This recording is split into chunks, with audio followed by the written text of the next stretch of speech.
Welcome to Meet the Author, where you can join in on insightful conversations with best-selling and award-winning indie published authors.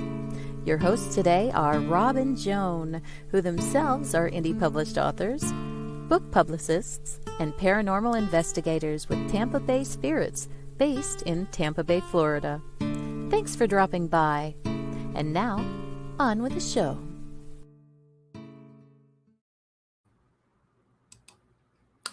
Hi, I'm Rob. And I'm Joan. I'm glad you're here. I'm glad everybody could come in. Welcome to our show. If this is your first time, I hope you enjoy it. And if you're a repeat viewer or listener, we're glad to have you back. We have two amazing authors with us tonight, whom you'll be meeting shortly. Don't forget, we're on WLFE-DB.com, where we also now stream live on TV. Variety Unlimited, LGBTQ Friends, and Paranormal Views. So there's something for everyone. Hello, George. Glad to have you here with us. Hello, George. Oh, hello, Paulus. We're also glad Paul Hollis is also here. Yeah. So it was from across the pond there, very late at night, Jan Domagala. Hi, Hello, Jan. Hello. Hello, Joan and Rob. I think I've been here before. I think you have been too. I think you have been too. Yes. Okay. So want to also remind everybody about indiebooksource.com. There's close to 100 authors there with hundreds of books that you can shop by genre or by author. That's indiebooksource.com, and you need to support those indie authors today. So without much ado, I think we should introduce and bring in Trish Ostrovsky. Can't talk today. Hello, Trish. Hey, hello. I'm happy to be here. It's very exciting to meet everyone. Yes, sorry, I was distracted by that. What? I'm going to take my job back. You want your job back? Yes. Okay. I'll see you later. Right. Hello. Jan just came in too. Hi, Jan. We're glad that you're here. Okay, Trish, back to you. Why don't you tell people a little bit about your life and why you wrote the book, There's a Rooster in My Bathroom? Okay, sure. I'd love to. Well, I had a goal for a long time to write a book, and then I finally got around to doing it. I've had a pretty adventurous life. I grew up in Ohio and then went out to Los Angeles. I was involved somewhat in the entertainment industry and in theater. I was a playwright, also a theatrical reviewer, and produced an awards program too as well. I served in the Peace Corps a few years ago in Eastern Europe, and that was very interesting. And by the way, the name of my book is There's a Rooster in My Bathroom. And I actually shared a bathroom for a period of time while in the Peace Corps with a rooster. With a rooster. Yes. Of course, yes.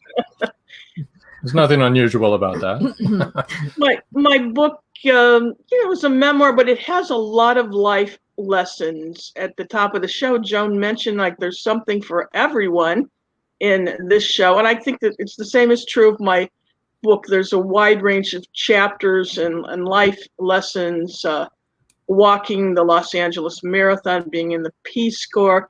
I lost everything in the Northridge earthquake, condo car stuff, so that was a real rebound, but lessons learned. And I have a chapter about the meaning of life, and on book discussion groups, that's been a very popular topic. People discuss what they feel the meaning of life is. Yeah, that is a big topic, isn't it? Whoa, getting some feedback. Sorry about that. By the way, Joanne Urbank said hello to you. Trish said hello. Trish, a different Trish, a Trish Pipkins. Oh, okay. And Jan Domagala said hi to you, and Paul said hi to you, and Jan, as I said hello to everyone. Glad to have you. Well, what a friendly group, huh? Yes, we have the best audience ever. And they ask insightful questions and make great comments. And go ahead and comment all you want, people, because we love to hear what you have to say. And you can go ahead and ask Trish any questions that you want.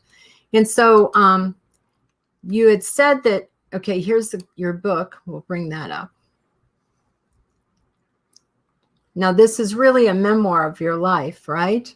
And all the Yes. things that you've been through. And actually, the whole title is There's a Rooster in My Bathroom, A Quest for Meaning in the Bathroom, the Bedroom, and Beyond. That was the boardroom. The boardroom. And beyond. Well, okay. Each chapter. I'm not going to talk anymore, guys. Yeah, okay. Take over here. I wanted to mention each chapter. When he said bedroom, I started to laugh. So okay. I'm sorry. Well, we know what he's got in his mind. It's only 7 o'clock, but I wanted to say that each chapter, I have an inspirational quote at the end. Some are my own quotes, but some I've gotten from well-known people. I'm just going to share one with you. Dwell on the beauty of life. Watch the stars, and see yourself running with them. That's from Marcus Aurelius. Yes, quite a famous fellow. Yeah. So what made you decide to go into the Peace Corps? That was a big step at that stage in your life, right? Yeah, it was. Actually, I became interested in it when I was a teenager. And I revisited it later on in life, and I thought about it for a while. And then one day, walking home from the gym in Los Angeles, I decided that, today's the day. I went into the Peace Corps website and I saw that they were going to shut down applications in a couple of months. So I just had enough time to get all my ducks lined up and started submitting. And I remember I was listening to the Lakers game when I was submitting my last piece of that, and sort of everything went on from there. I was interviewed. You have to fill out a lot of forms and tell a lot about yourself, and it's a process. But then I got assigned, and actually, it's a funny thing. Today, in 2013, so June 2nd, 2013, I was flying to Philadelphia to be going over to the Peace Corps, an orientation there, and then the next day off to Eastern Europe in Moldova. So this is kind of an anniversary, so it works out very nice.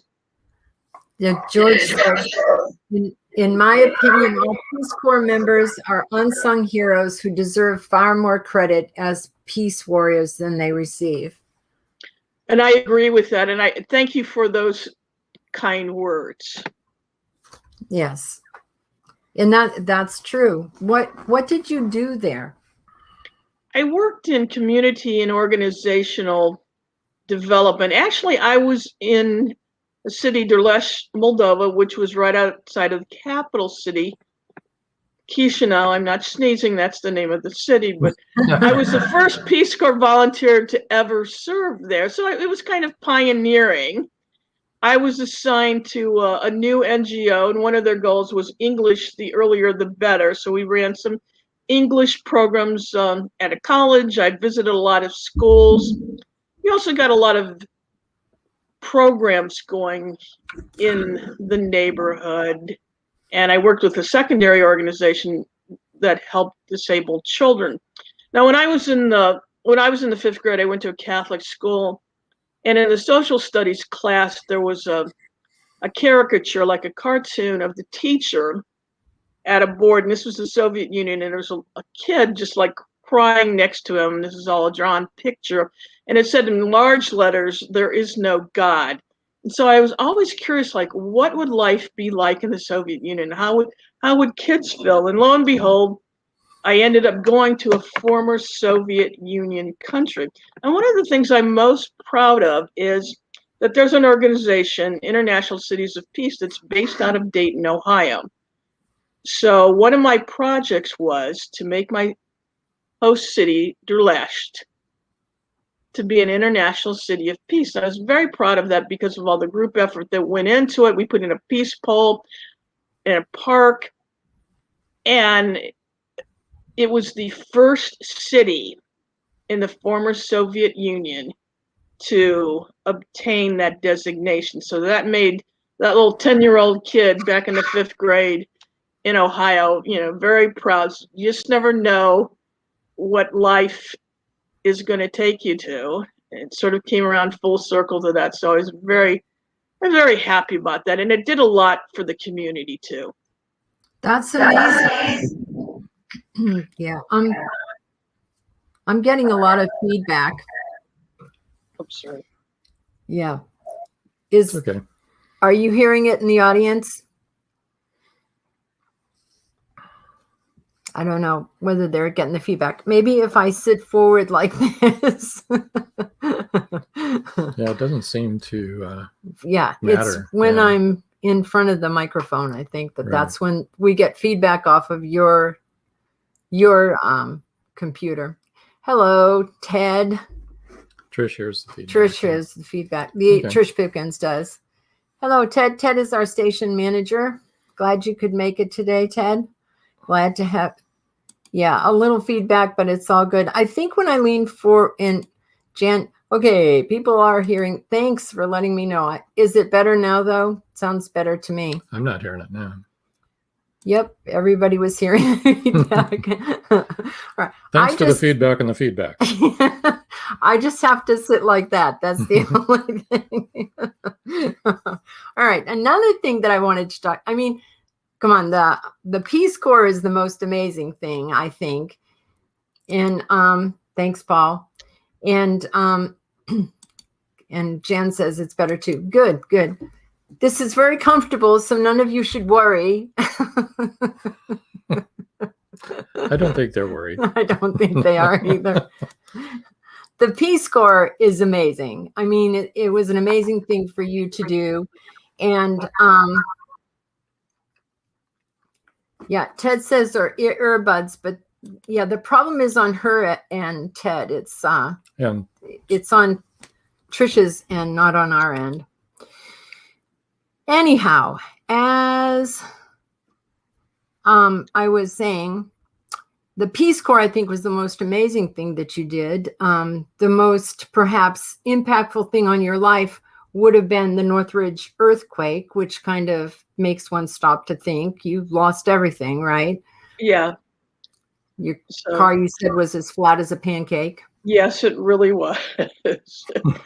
We were living in California at that time. Yeah, I remember that. Oh, okay. But we were out in Riverside. We were at Riverside. Okay, I was just like a football field away from the actual epicenter. So and back behind me was the Los Angeles River, so it was like soft ground. So things went bad very quickly. But I learned a lot of life lessons and took on the challenges. And although it was tough for a couple of years, in the end, not so bad. And I had other fun things I did too. I actually did stand-up comedy at the Ice House, something I always wanted to do. It was a challenge to put a show together, but it was a lot of fun. And then I did a few local shows, like for charities, got on their bill, and really a challenge to do it, but very enjoyable. So I encourage people, go out and do some of those things that you've always wanted to do. Yeah, life is short. Right? Oh, there it goes again. There it goes again. Sounds like a bear, like George Dismuke said. Sounds like a bear growling. Yeah. Let's get on to check some of the contacts for Trish. And maybe you should do the talking, since I'm not talking too good tonight. There's no feedback when you talk. Okay. Just wrong words come out. That's all. Okay. This is how you can reach Trish at trish.ostrosky. That's OSTROSKI. And her email is Ostrovsky with a T at the end. OSTROSKIT@gmail.com. And now we're going to get to the book giveaway, as long as we've got this up here. And take this off. And here we go. This is the first book giveaway of the evening. And it's going to be the first 3 people to email will win an autographed paperback copy of her book, There's a Rooster in My Bathroom. I'm not going to say the rest of the title. Okay. All right, let me see if I can now do my job. All right. And Trish Pipkin says, funny, wrong words, though. And thanks, Ted. Everything's fine. Yep, Ted said, just want to jump on and say hi, make sure things are good. Yes, if the guest has earbuds, you will have less, but it's okay now. But yeah, Trish says, the Northridge quake was scary.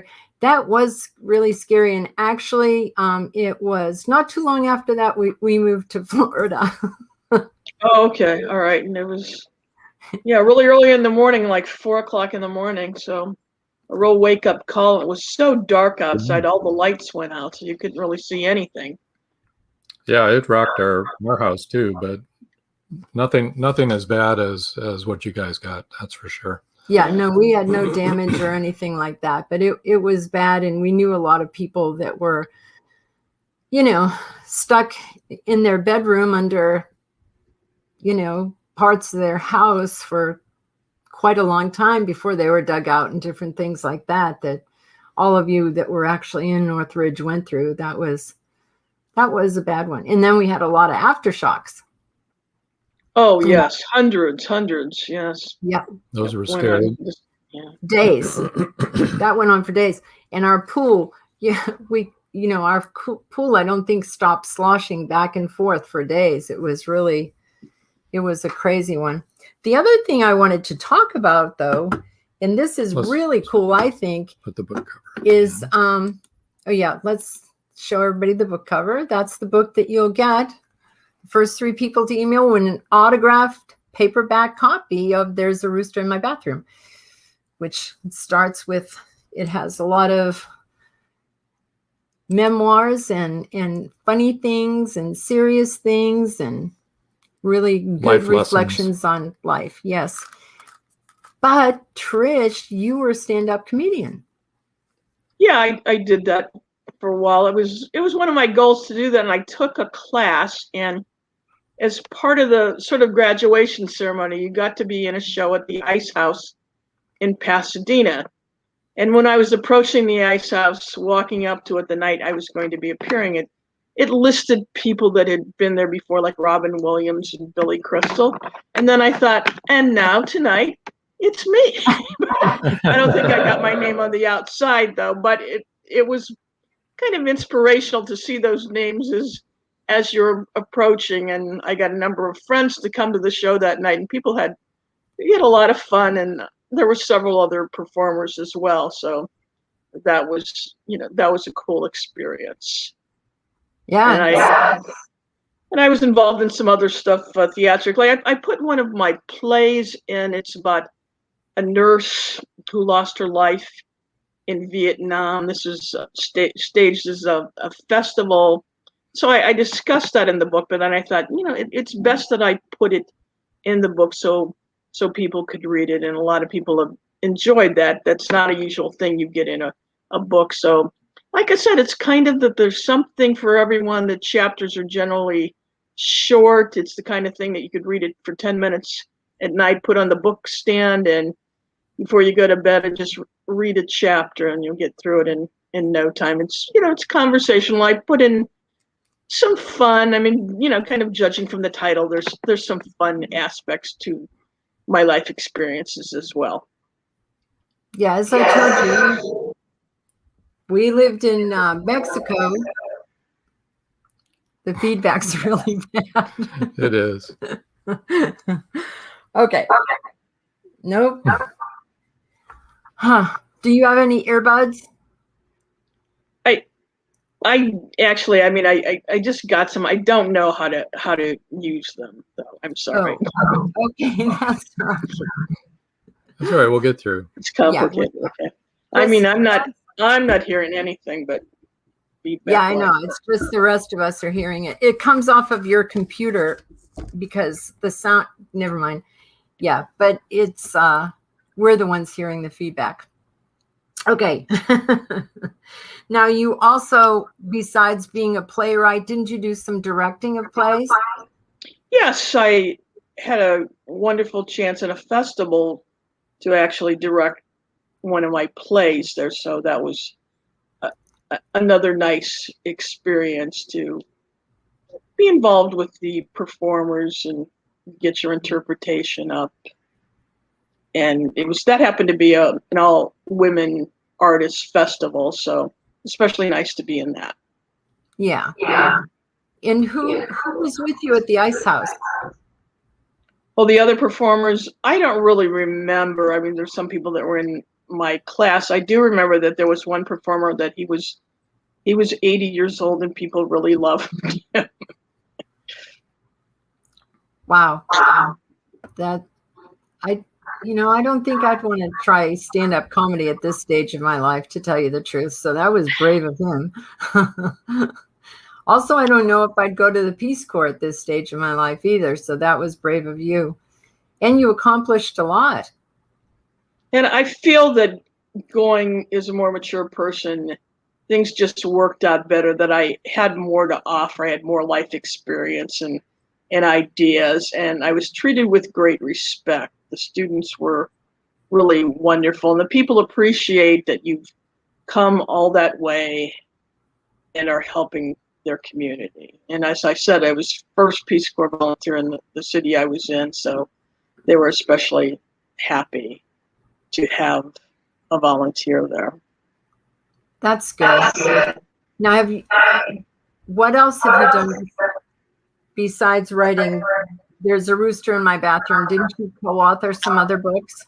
Yes, I had like chapters in a few other books. There's one coming out soon that it's a collection of stories by a variety of authors. I don't have an update on the exact title and when it will be coming out. I know in the next month or two it's going to be out.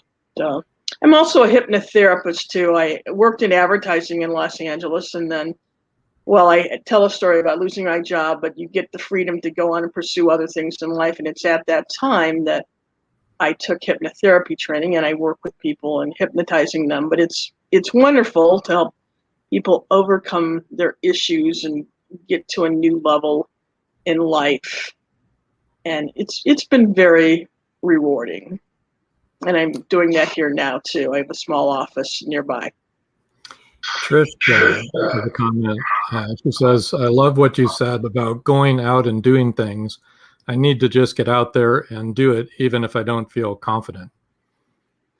Yeah, well, also from another Trish. So yeah, that's right. So it's what you're saying. There's inspiring. Just do it. Just go out there and do it. And it's often not as complicated as you think, and you'll be happy that you stepped forward and made the effort. I mean, that's kind of what life is all about.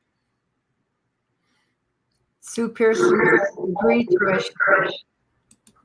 Hi, Sue. Welcome to the show. We know you're having surgery tomorrow, so our thoughts are with you. Thanks for dropping in. At least maybe it'll take your mind off of it. So, I think that hypnotherapy is really interesting to me. I've never been hypnotized. I don't know if I'd want to be hypnotized, but I think that I would like to. But it can help you overcome like smoking and, fears of doing things. And right? Can't you do all of those things through hypnotherapy? Yeah, I mean, I've worked with people on all those things you've mentioned, even stage fright. I had a client once who came in, she was 59, and she decided in the session, although she hadn't even thought about this before, that she wanted to put together a play and tell about her family's issues or some mental health issues. And then on her 60th birthday, I was sitting in the front row of the audience, and she had this play being staged. So she'd never written a play or acted. So she took steps for that year to get a director, get instruction, learn how to do it, and stage the show. And it was a success. So, and I had another woman who was interested in art. It just sort of came to her in the session, and right away she got into an art class. She wanted to paint, and then it was 3 weeks later, she had a little showing of her work, but it was something just inside of her that was dying to get out. And the hypnotherapy process helped her release that and made her very happy and feel very creative and was very excited about her life. There was just something missing. Oh, that's really wonderful. You know, it's sort of like meditation, isn't it? Because Yes, if you meditate, it it's can be almost very meditative and relaxing and stress free. I mean, I give the session that people are in a reclining chair, and just sometimes they just don't even want to get out of the chair. It feels so good, but everybody sort of gets that stress reduction and they feel better, and it gets them to a new place in life, how they think. Just a bit of a switch up, and it makes a big difference. The other Trish says, Trish, what are you still wanting to do in life? What are your future goals?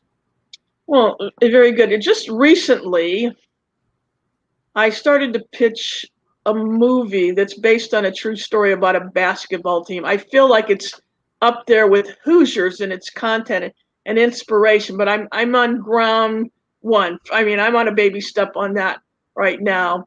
I'd like to publish a couple more books, and I'm working on having some information and classes online. I'm still on a baby step on that too, but I think in a few months I'll be getting some information up online, and I'm looking forward to that journey. I like to keep busy and have other goals, because I think it keeps you young and active and involved, and makes a great deal of difference in one's life. Can you share a little bit about what you want to be writing? What I'm going to be writing? Well, I'm kind of debating that. I do want to write a children's book. I have an idea for it. It's something that I wrote in college years ago. My working title on that now is the May Day Freckle Party. Actually, it's sort of about myself. On May Day, I went down because my aunt told me that if you go down and get the dew from the grass, you can put it on your freckles and your freckles will go away. It didn't work, but kids have that sort of thing, that maybe something bothers them and makes them feel different. So I'm concentrating on that one to be my children's book. And for another book, I have a couple ideas, but I want to flesh it out a bit more before I talk about it. I had a lot of freckles when I was a kid, and I had red hair. And my grandmother told me that the freckles were where all the angels kissed me before I was born. Oh, well, that's a nice thing. So then I was like, oh, good. Yeah, and then my freckles didn't bother me. And then one day my freckles went away, and I think I kind of missed them. Exactly true. I miss mine. I just wanted to say again that the book giveaway is the first 3 people to email will win an autographed paperback copy of Trish's book, There's a Rooster in My Bathroom. And her email is OSTROSKIT. So it's OSTROSKIT, which of course means Trish Ostrovsky.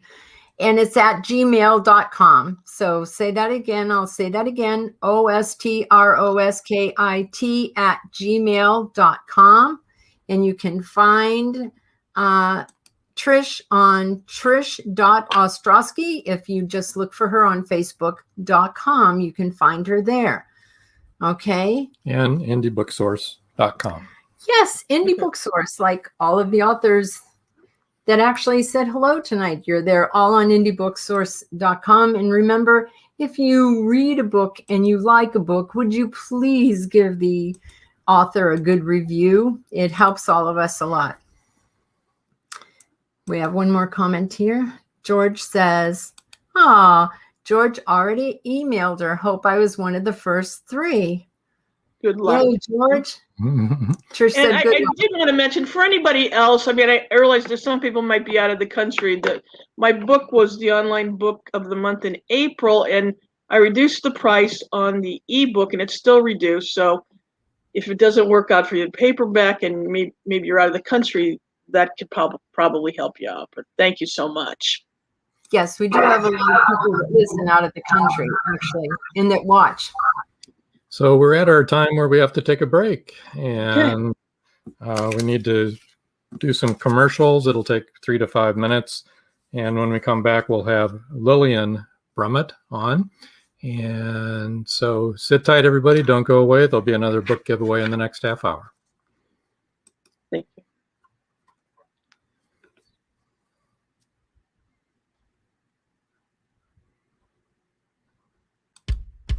At Indie Book Source, you can shop by genre or by author, and you will be buying direct from the author's main purchase link. We offer hundreds of titles in formats that include ebooks, paperback, hardbound, and audiobook. Support an indie author. Visit indiebooksource.com today. In a world where advancing technology is outpacing crime solving, the O'Rourke team continues their relentless pursuit of justice. Bioprints is the first book in the O'Rourke crime novel series where it's high-tech crime versus old-fashioned detective work. Visit carternovels.com or amazon.com and check out Bioprints today.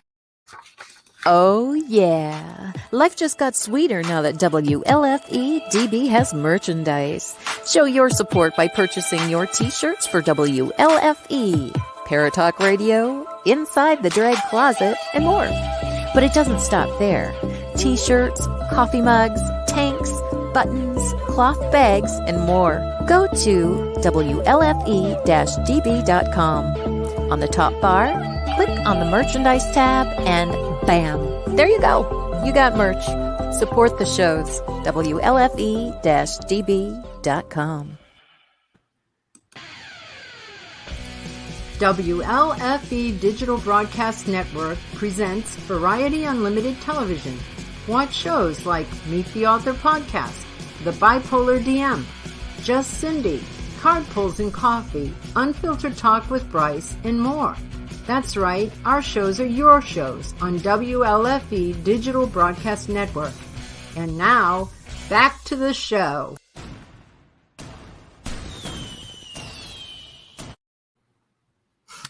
And we're back. Hello, Lillian. Glad to see you. How are Hi. you doing? Hi, Rob. Hi, Joan. How are you guys doing today? We're doing really well. We're glad to have you on the show. We're sorry Dave couldn't be on. Oh, he's working overtime, making the dollars for the family. You know, guy's got to do what he's got to do. Right. That's important. It So, is. Lillian, could you tell us a little bit about you and Dave? And the Sure. books that you write. Sure. Okay. Well, Dave and I met about 30 years ago, a little over 30 years ago in Kelowna. Dave was born and raised in Kelowna, BC, in Canada. And this is in the Okanagan Valley, the famous wine center there of BC. Anyway, so that's where he was born and raised. And the circles that we were in at the time sort of overlapped a little bit. We went to the same places, and so we became connected that way. And he basically chased me down. He would go to places he thought I would be at the times he thought I would be, and he would try to meet me there all the time, you know, just, oops, I just happened to be here when you are. And so he ended up basically chasing me down and convincing me that he was the best man ever, which he is. And we've been together ever since, 30 years later, 30 plus years. So I think that's my greatest success in life is finding such a wonderful relationship. We lived in Kelowna together for about, I think it was 12 years or so. And then I got involved into an accident. It was a 3-car pileup, and I was in the middle. So I lost my career. I lost my business. I lost my sense of self. I gained a lot of pain and a lot of medication, a lot of therapy, and a lot of pills. And it took several years for me to come to some level of having a life again. And we decided at that point that something had to be done. I was having a lot of depression, wasn't really feeling very good about where my life was heading, life itself.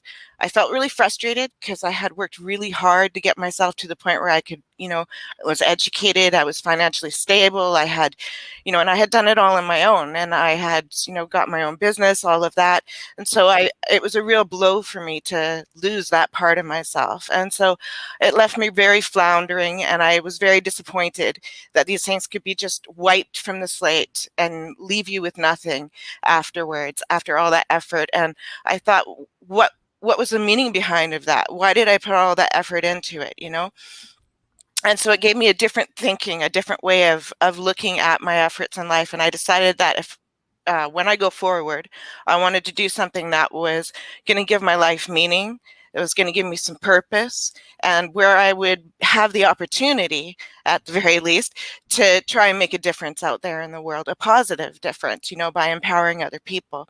So Dave had always had this passion for writing, and he was also on this path, in this path of thinking. Luckily, it isn't always that way with spouses, that you're on the same path at the same time, but we were. And so we were encouraging each other, and we started taking writing courses, and you know, we'd already run businesses in the past, but we continued with business writing courses in the world of writing. And that led us to where we are now, some 30 years later, with 6 books. Actually, we published 7 books altogether. One is no longer in publication. We have 6 books that are currently available, and we have many, many more works in the future. We have a huge passion for the environment, for being very proactive in life. So we're big on composting and cooking from scratch and gardening. We go out there and we clean up the shores and clean up the trails, and we participate in every way that we can from where we are in our lives to try to make a difference in our own lifestyle, let alone what we do in our careers. My husband is a drum teacher. He also repairs drums, refurbishes them. He has a little side branch volunteer project from his Angle Hill studios, where he calls it Drum It Forward.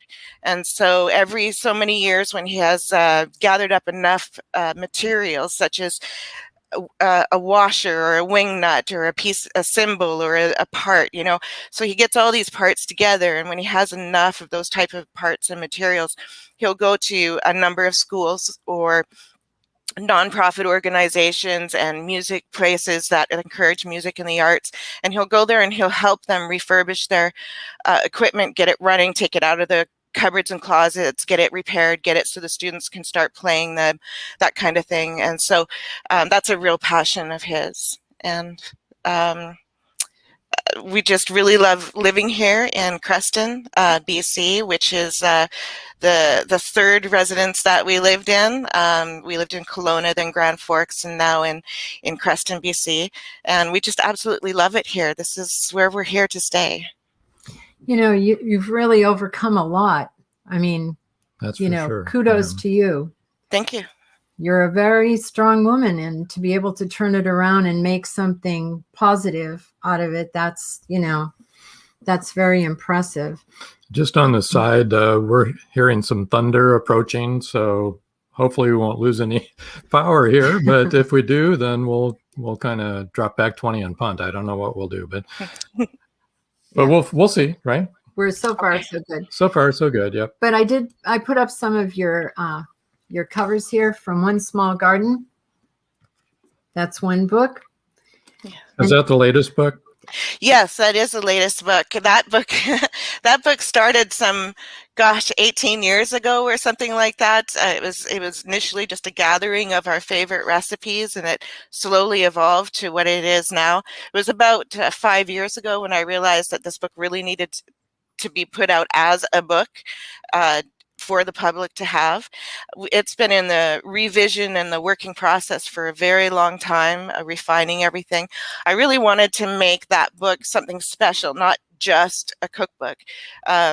It's a very special cookbook. It's full of nutritious and highly nutritious and delicious foods. So we take advantage of a lot of what they call superfoods, a lot of things that you grow in your own garden or that can be garnered from local suppliers, local farmers, things like that. So we really encourage that. We also encourage, reusing your food so that you have less food waste. So we show people the value of, freezing that half a cup of corn that's left at the end of your meal, because you can add it to this, that, and the other thing, and you can make this delicious meal. And so helping people extend their budgets, reduce their food waste, that was a huge part of it. But dabbled throughout the book as well. I included things like historical information about the food that is in the cookbook. So you learn, where it came from and how it evolved and what family it belongs to, and the nutritional content, and really interesting ancient methods of growing it, and things like that. So it's more than just a cookbook. Trish says, Lillian, I absolutely love British Columbia. I live in Florida, but I need to visit there again. Truly a beautiful place.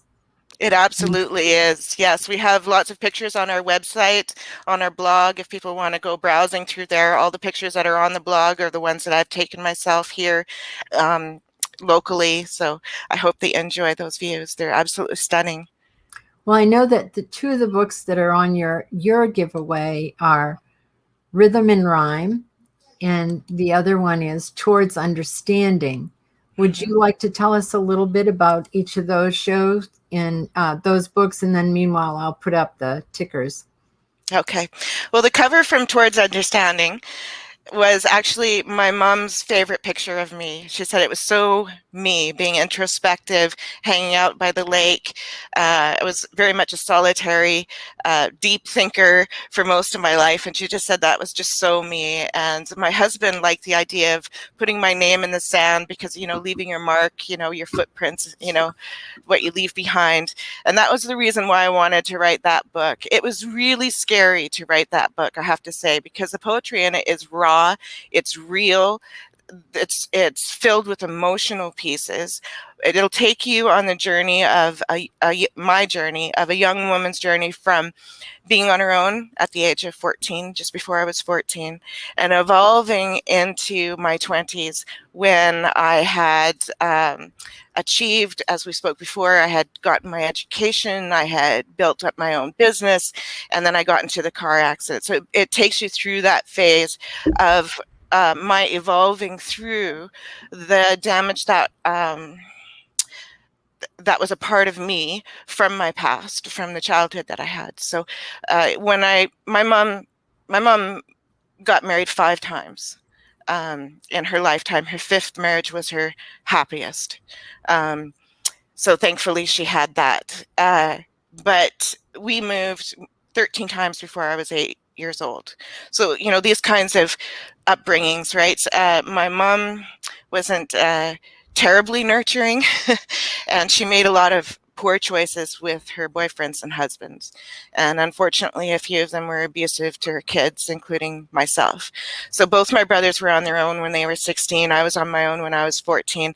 It was later on in life, in my 20s, when I was able to become friends with my mom on a different level, not as mother and daughters, but we bonded on other levels, mostly about gardening. My mom was passionate about gardening. She was a master gardener, and she also ran a hobby farm in Kelowna, market garden hobby farm, where they specialized in rare and endangered species. And that grew my passion for making a difference with gardening, with seed saving, and getting involved in those types of organizations. Well, that was really, you really are an overcomer. You're a survivor. To have gone through a childhood like that, and then to have overcome that, and now you're moving forward in that, in your victory there, and then to get hit through no fault of your own in another accident, and then to have to overcome that. I am sure that book is very raw and very real.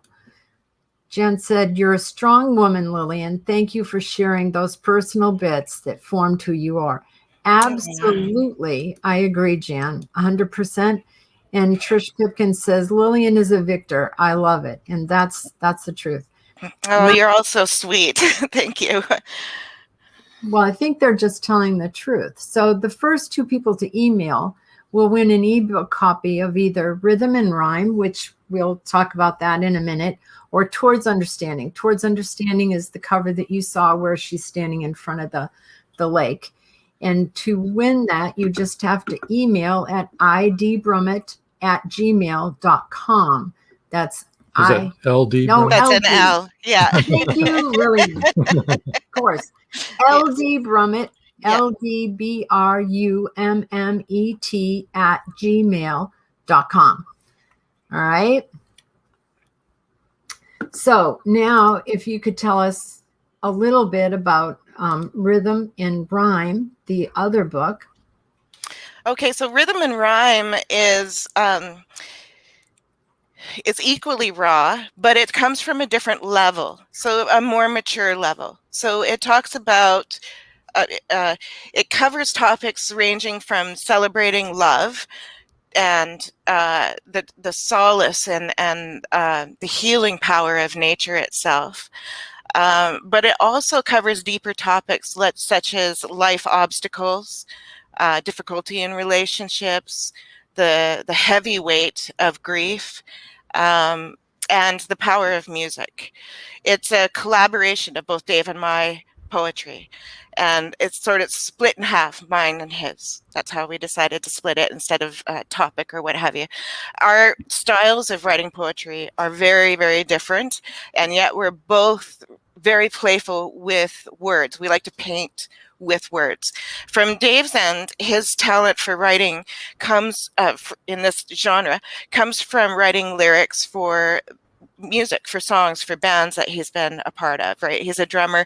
And in order to, this is an interesting fact. So of all the members in a band, the drummer is usually the least paid in regards to royalties of a song, because if they didn't have any part of the lyrics themselves. Even though they play their own part and maybe their drum part actually formed the song, it doesn't matter. That part doesn't matter when it comes to royalties. So Dave wanted to have a little more part in the ownership of the songs. And so he started writing more lyrics. And that's where he started coming into the flow of poetry. And it was really interesting, man. He would come up with stuff that just blew me away. And he didn't realize how talented he was.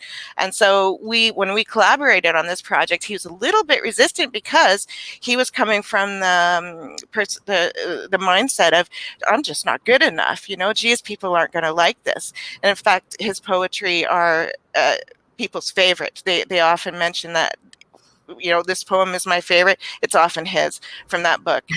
He's phenomenal at writing poetry. All right. George had just said, must be the weather closing in on us, that if you saw, he had also said we're freezing up every once in a while. So just to let you know, the storm actually is here. I don't know if you can hear it in the background. Pretty much on top of us right now, but we usually do pretty good with our power. So we'll just keep motoring on. And I didn't mean to interrupt what you were saying. Should we go through the contact information? Yeah, I want to go through your contact information so people know how to get in touch with you. On Facebook, it's Lillian.Brummet. All right. And at Twitter, it's Twitter @Brummet. And their website is www.brummetmedia.ca. All right, so that people can get in touch with you there. Thank you. Sorry, now I'm losing my voice. This is great. It's been a great night so far. Trish Pipkin says, my husband is also a drummer, and they are truly the backbone of the band. It's a shame they are the least recognized. My husband gave up being in a band. Yeah, it takes a lot of effort to be in a band. A band is a marriage, but you're with, 4 or 5 spouses. So, people have a hard enough time with one spouse, imagine 4 or 5 spouses, and then you have the artistic temperament involved in there.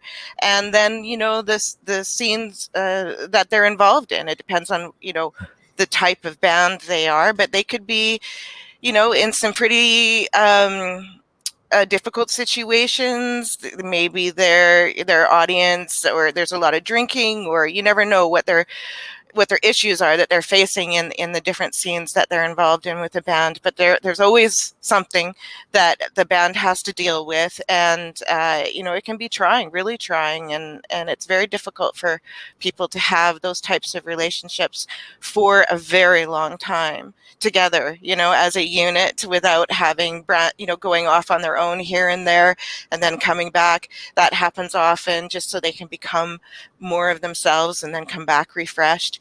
But it can be very difficult to be a member of the band. At the same time, it can be a lifeblood thing. I mean, my husband my husband drums all the time. He drums on everything, and he's taking things out of the dishwasher. If he's in the shower, it doesn't matter where he is. He's drumming, he's tapping, and he has his studio, of course, as part of our home and office. And he has a couple of bands that he's a part of. One is a rock band right now, quite active rock, high energy. And then the other one is actually a more lounge act where they have hang drums, congas, various types of percussion, talking drums, that kind of thing are involved in that band setting, and it's very peaceful. Sometimes they gather and they hang out in our gardens, and they do their practices under the tree, or we have this huge pine tree, and so they often gather under the shade of that, and they'll hang out and play there. It's beautiful, that music trickling around the neighborhood.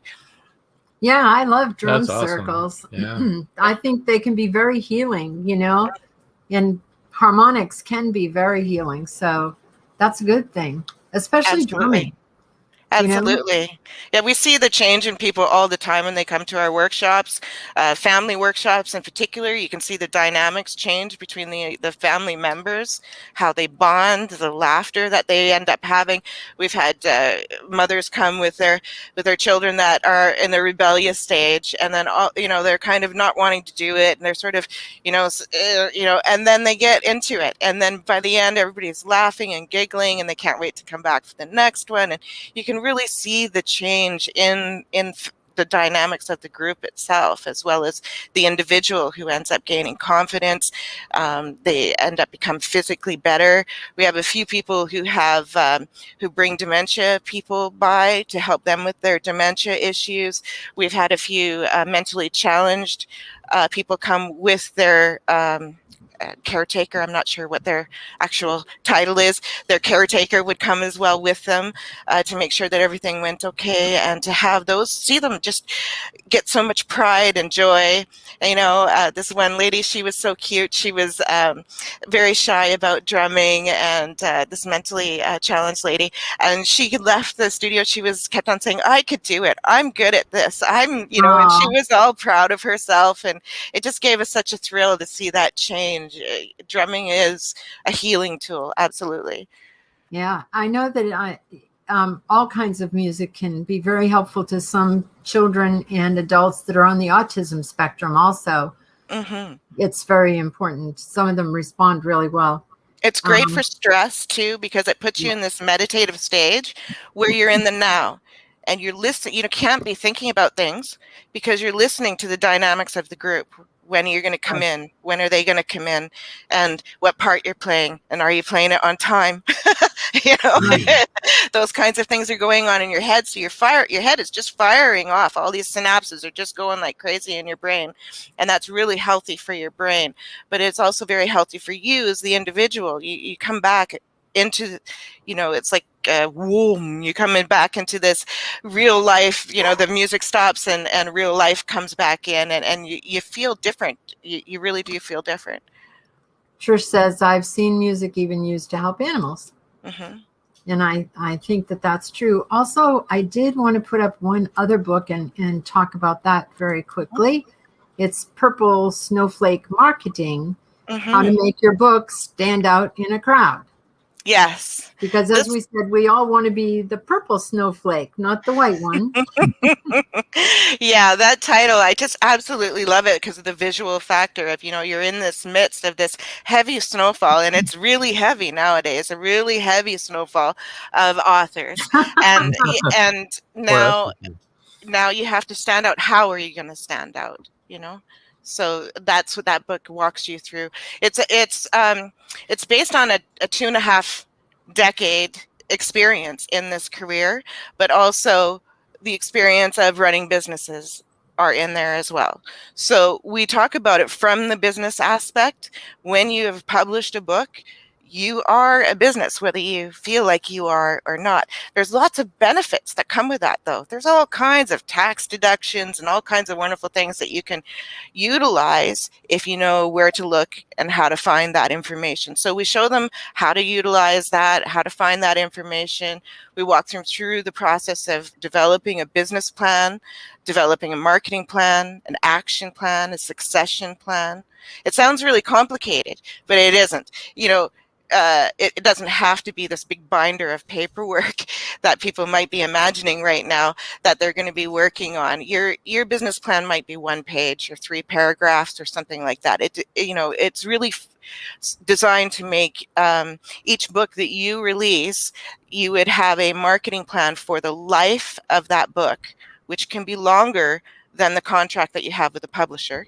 So it takes you through the life of that book and how to create a marketing plan for the life of that book, for every book that you release, and how to make that book a purple snowflake. That sounds like a really good book that we could all benefit from reading. I think that one of the most difficult things for creative people is self-promotion. It can be, but you can really, once you know the ropes, it can be quite fun. I find it really fun now. Originally, it was one of the most difficult things. I was in very, very much uncharted territory. I felt very inadequate and nervous. But 2.5 decades later, it's one of the most fun things for me. I love doing things like this. I love appearing on blogs. They call me a master marketer and a guru. A guru networker. So, it's just something that I really enjoy doing now. When we released the cookbook, it was released officially in February. It was available for people to purchase. So as of that moment until about mid-May, using the Purple Snowflake marketing techniques, we were able to get into 38 different media. We were either interviewed or mentioned or featured in some way in 38 different media. And then plus we got into the Creston Card and Stationery Store, which is stocking our book. We got the Creston Food Action Coalition group. They're utilizing our cookbook as a fundraiser, so they're selling it in the farmers market. We got the Grow Fresh project, which is funded through the Columbia Basin Trust organization, a nonprofit organization, and what they're doing is they're teaching people how to garden and then also how to cook from that garden harvest. So they're using our cookbook in their cooking classes. And the Kettle Valley Food Co-op, they're displaying it on their shelves for their clients. So, the methods that we teach in the book really do work. I use them all the time. I can't remember it all, so it's my own personal guide. I go back and I'm checking, did I do that? Did I do that? If I haven't done it, when can I work it into the action plan? Yeah, that's great. Yeah, your website is really good. It's got not only all your books on it and the blog, but also has links to like Dave's business and with the drums and all sorts of good information. So that was a very nice website. Yeah, really well done website. And don't forget Indie Book Source too, because all of these authors can be found there, and we have direct links to buy their books right on our website. There you go. So we're going to ask, Lillian, if you have anything to ask Trish, and Trish, if you have anything to ask Lillian. You're both strong, overcoming women. You've overcome a lot, and you're to be applauded out there. We appreciate you and hearing your stories. So if you guys have any questions for each other, you want to talk to each other about anything, feel free to. I just want to say it was really wonderful to have you both on tonight, and you both have overcome so much and now are giving back so much that, I'm really impressed, and just, hats off to you. good for both of you. That's very kind. Trish, I do have a question. When Yes. you went through the devastation of losing your belongings and your home, and did you find that you lost a sense of self? Did you have to discover yourself before you rebuilt your life? Well, in a way, but it also lets you tune into that these are many material things, and there were some things that were special to me that I lost, but it does give you a focus of, that things are just material, and those aren't the most important things. When I was going away to the Peace Corps, I really either gave away things or donated, and I kind of stripped my life that I just had minimal possessions. In a way, that was a very freeing experience. I don't think I have a question, but I just did want to make a comment. Oh, you Canadians, you're always so much nicer than Americans, and it's so nice to share the stage with a Canadian. Oh, thank you so much. Oh. Hi, Mary Lou. Yeah, sorry I tuned in late. Hopefully I can find a replay. Yeah, on Facebook, on Meet the Author podcast page, on Indie Book Source YouTube page. You can channel, Indie Book Source YouTube channel. You can watch all the old episodes. And so, yeah, you're on YouTube now, so you should be able to just switch over whenever you want to. And also you can find it on the YouTube channel that you're on. You can then replay it later. And also, we also publish these just as audio podcasts, and you'll be able to find them on Amazon Prime, on iTunes, on Spotify, just about any that you can think of.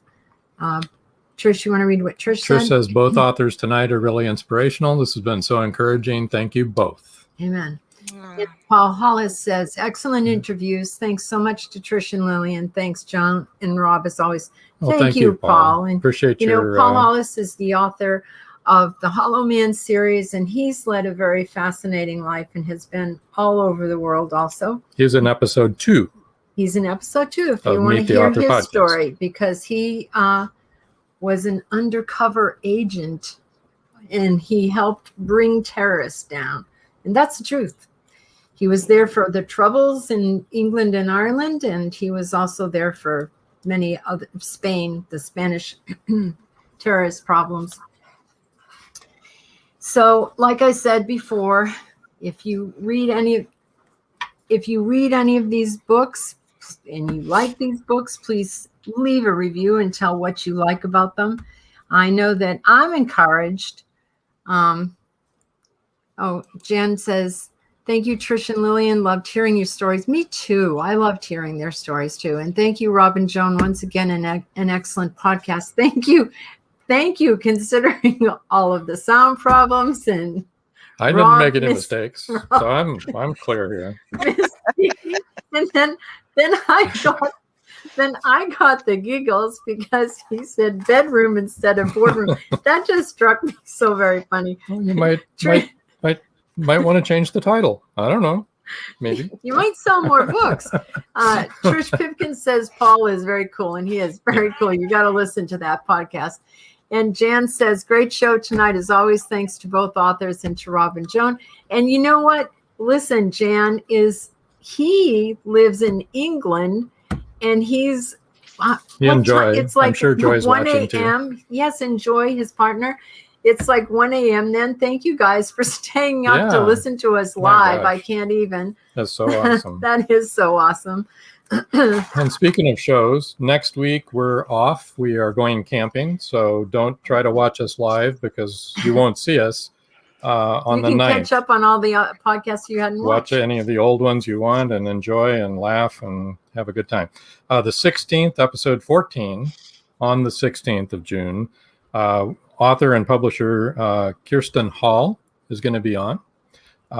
And then also with her is author Tori Gates. So both of them will be on the 16th. So be here then, and we're going to have more book giveaways, I'm sure. And do you have anything you want to add? Yeah, I just wanted to say again, honestly, both of your stories were so inspirational. You know, you're both overcomers. You both then use that to do good and to give back to the community and to try and help others. And I can't think of anything more healing than that, than to try and help other people. And, you know, just kudos to both of you. Congratulations to both of you. And it's been wonderful to meet you. And it was a wonderful show. And thank you for being our guest. And go ahead and sign up to win their book giveaways, people, and all the rest of you buy their books. Well, until next time. That's all, folks.